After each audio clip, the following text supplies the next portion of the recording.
भारतीय सेना को 30,000 करोड़ का quick reaction surface air to air missile system यानी QRSAM मिलेगा। डिफेंस अधिकारियों के मुताबिक रक्षा मंत्रालय के देश पश्चिमी और उत्तरी बॉर्डर पर तैनाती के लिए QRSAM की 3 रेजिमेंट खरीदने के प्रस्ताव पर विचार कर रहा है। QRSAM की दिन और रात दोनों में टेस्टिंग की गई है।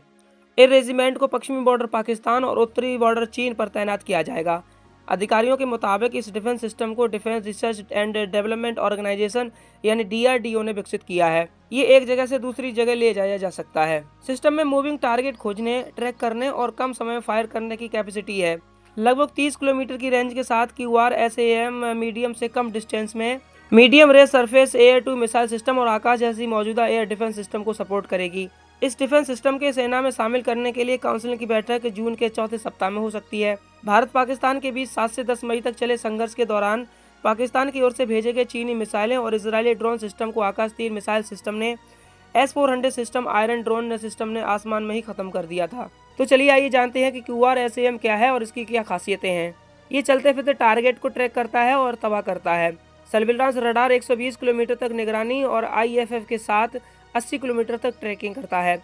Radio on the move system में एलिमेंट के जरिए कम्युनिकेशन करता है। Satellite on the move system का यूज करके हाई लेवल कम्युनिकेशन देना होता है। Two way data link system के जरिए रडार और मिसाइल के बीच कम्युनिकेशन करता है। सड़क, रेल और एयर ट्रांसफर कैपेसिटी भी इसमें मौजूद है। एडवांस ECCM फैसिलिटी भी है। बैटलफील्ड मैनेजमेंट को अंजाम देने के लिए ऑटोमेटिक कमांड कंट्रोल और कम्युनिकेशन पोस्ट भी इसमें मौजूद है।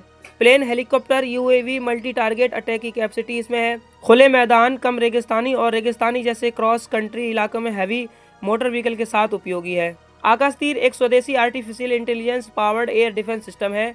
इसका काम लो लेवल एयर स्पेस की निगरानी करना और ग्राउंड पर तैनात air defence system weapon system को कंट्रोल करना है। आकाश तीर रडार, सेंसर और कम्युनिकेशन सिस्टम को इंटीग्रेट करके सिंगल नेटवर्क बनाता है जो रियल टाइम में हवाई खतरों का पता लगाने, ट्रैक करने और उन्हें न्यूट्रलाइज करने में सक्षम है। 7 मई की रात भारत ने पाकिस्तान और POK में 9 आतंकी ठिकानों पर सटीक स्ट्राइक भी की थी। इसके बाद पाकिस्तान लगातार भारत पर ड्रोन और मिसाइल अटैक किए थे, लेकिन टारगेट तक पहुंचने से पहले ही ज्यादातर नष्ट हो गए थे।